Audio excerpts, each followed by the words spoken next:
Hello and welcome to the Career 360 show. Over the next 30 minutes, we will be taking any career-related queries that you may have. You know our numbers, 0120-434-1684. I'm going to repeat that for you, 0120-434-1684. And answering all your queries, Zubin Malhotra from Career Guidance India. Zubin, thanks very much again for coming in. I hope we see you in the next 2 weeks as well.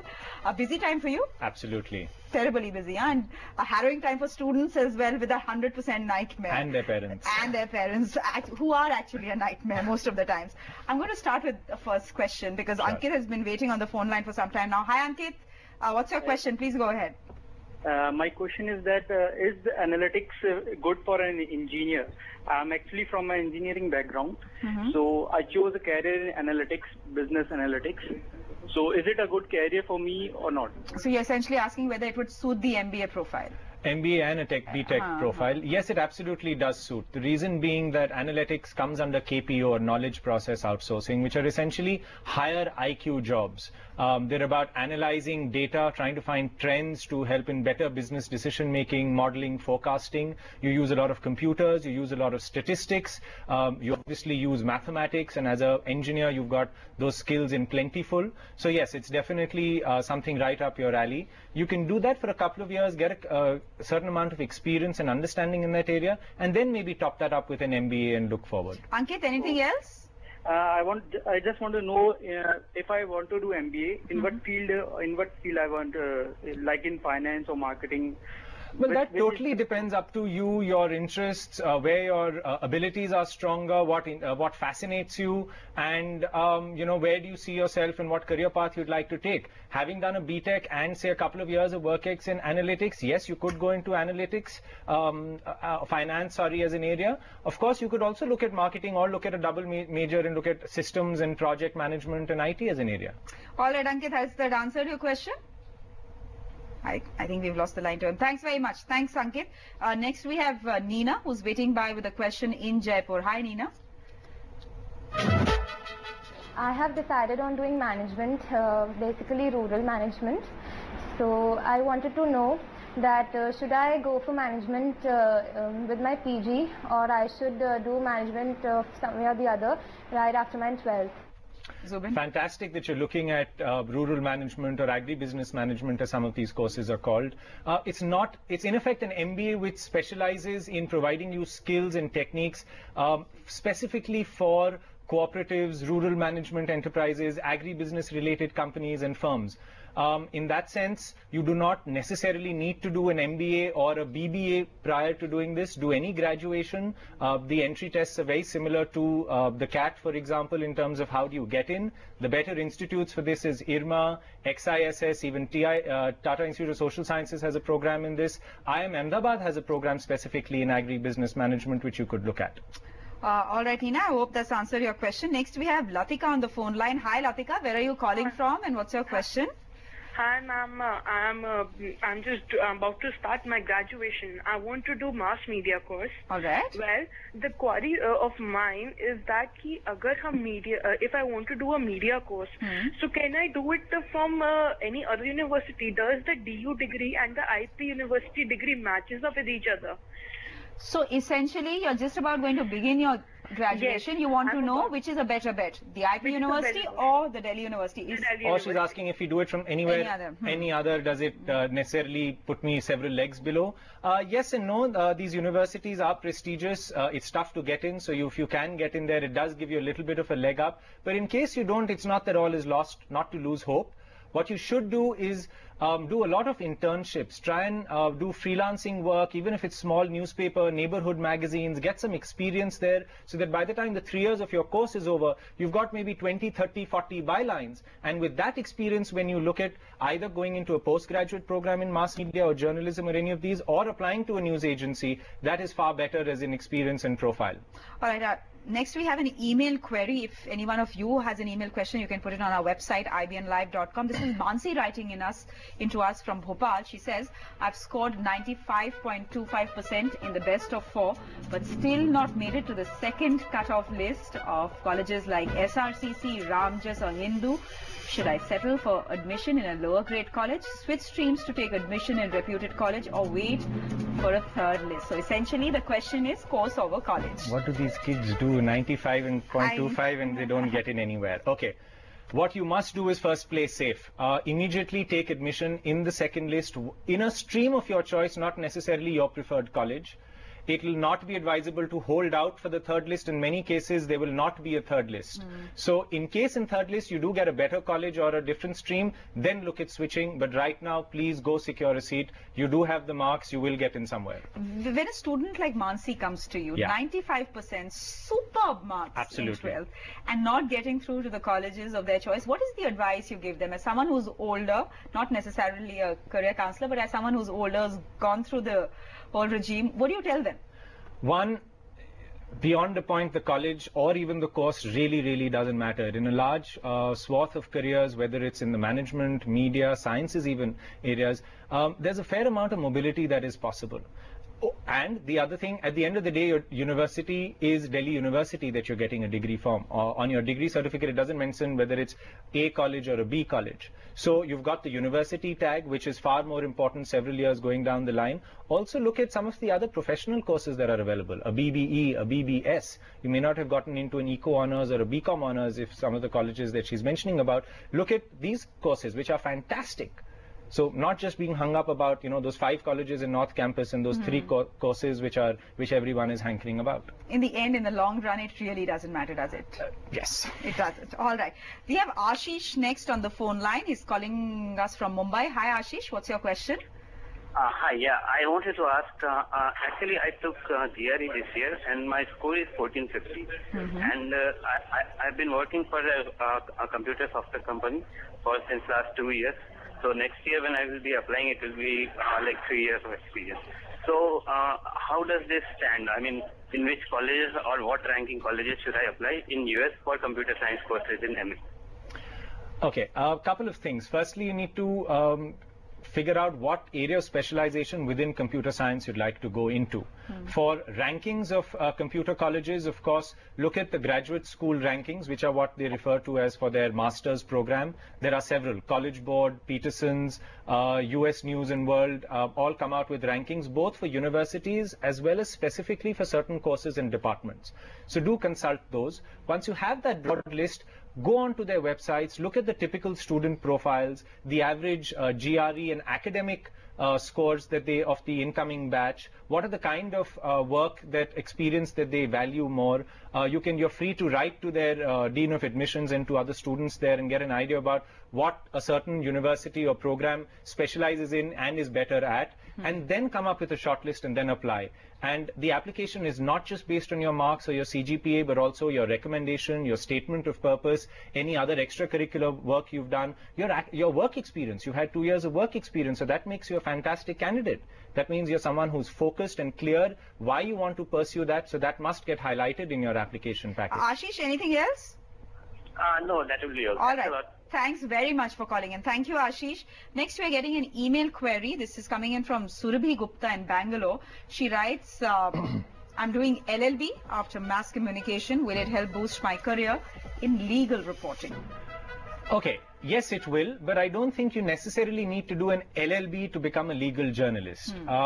Legal journalism in the country is a very narrow specialized field. They often get also clubbed with doing business and corporate reporting and journalism. What perhaps you could do is look at a course like BGL or BAL, Bachelor of General Law or Application Law.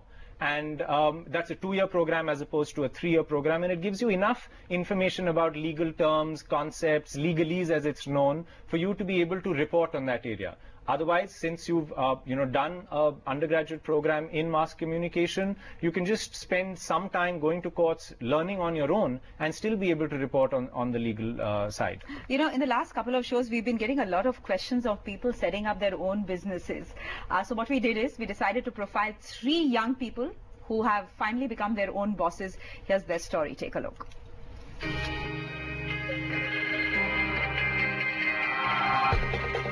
office politics,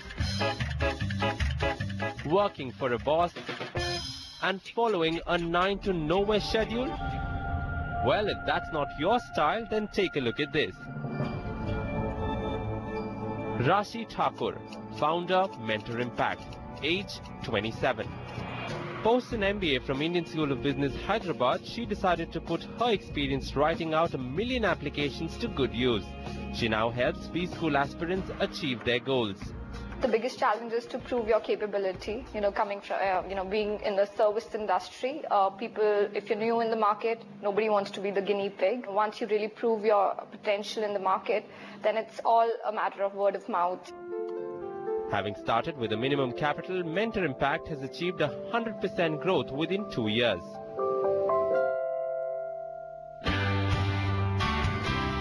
The success has been phenomenal for Monish Malhotra's Silver Monkey Communications as well. At the age of 23, he handles communication for some of the top luxury brands in the country. He had started a year ago with a dining table, 2 laptops and over-skeptical parents.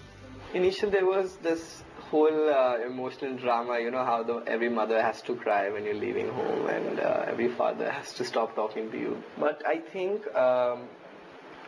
in very short period, they understood that he's not going to give up, so let's just calm down, which is what happened eventually. I think their silence was their support.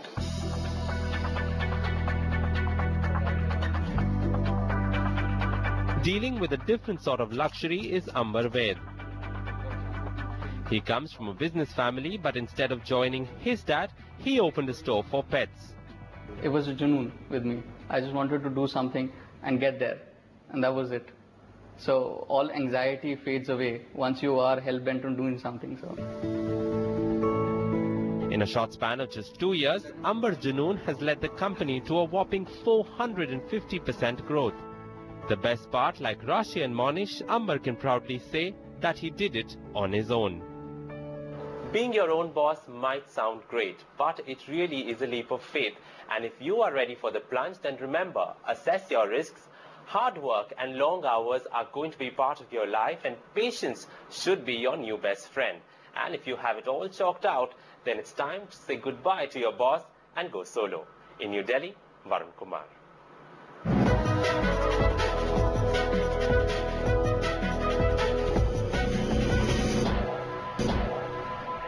Welcome back. Here with the Career 360 show. Zubin Malhotra in our studios answering any career-related questions you may have. Zubin, thanks very much once again for being here. Preeti in Mumbai waiting by with a question. Hi Preeti, what's your question? My name is Preeti Pal and I want to ask about what are the scope for commercial designing?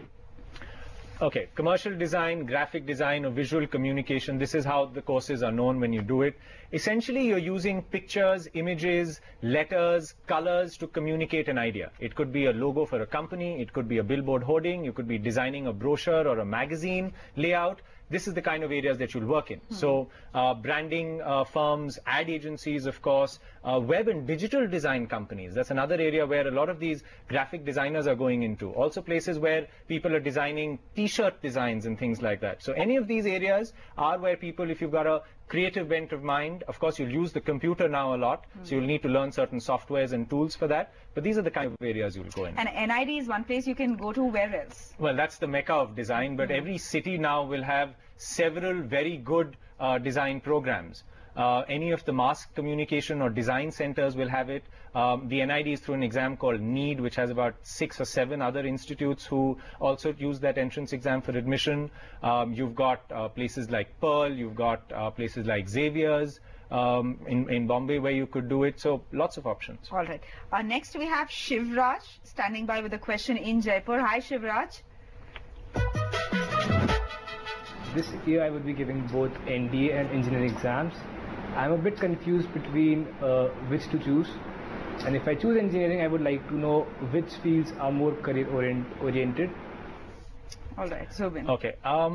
One could be that you've done your army or the NDA straight after class 12, and if that still is a desire and you've not cleared it, you can do it after your BTech as well. So that answers one part of your question.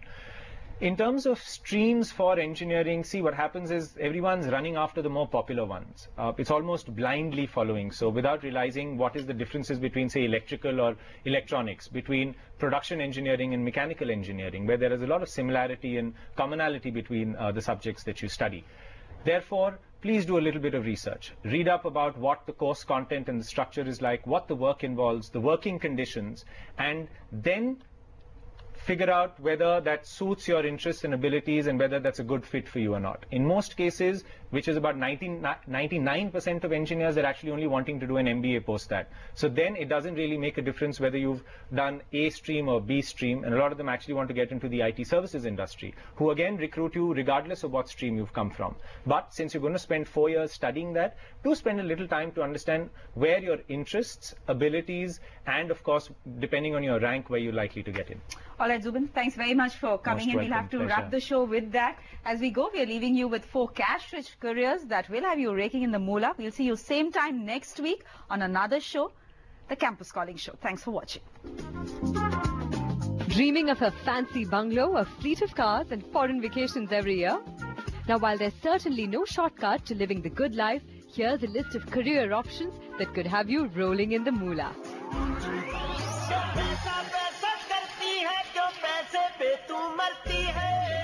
It's raining big bucks in the banking industry, especially if you're into investment banking. It does involve lots of number crunching and working odd hours if you're dealing with foreign markets, but rest assured, it's a job that guarantees a fat pay package. While all your clients may not be as glamorous as her, being a heart surgeon is one of the most lucrative professions worldwide. Not a career for those squeamish about the sight of blood. Be prepared to slog for a minimum of 8 to 10 years at least before you establish yourself. But a steady hand and a focused mind will fatten up your bank balance. If you can beat her oratory skills and fancy serving the masses, why not try your hand at politics? It does involve a lot of travel and putting up with the heat, dust and noisy crowds. But at the end of the day, you could be making enough to build your own statues or own a couple of gold bells. Screaming fans, glamour, glitz and fame. You can have it all if you ditch the boardroom for the cricket pitch. This ball is a huge delivery. Okay, so maybe you're going to have to end up chasing more than just deadlines in this profession. But hey, the perks of the job are totally worth it. In New Delhi, Smriti Advani.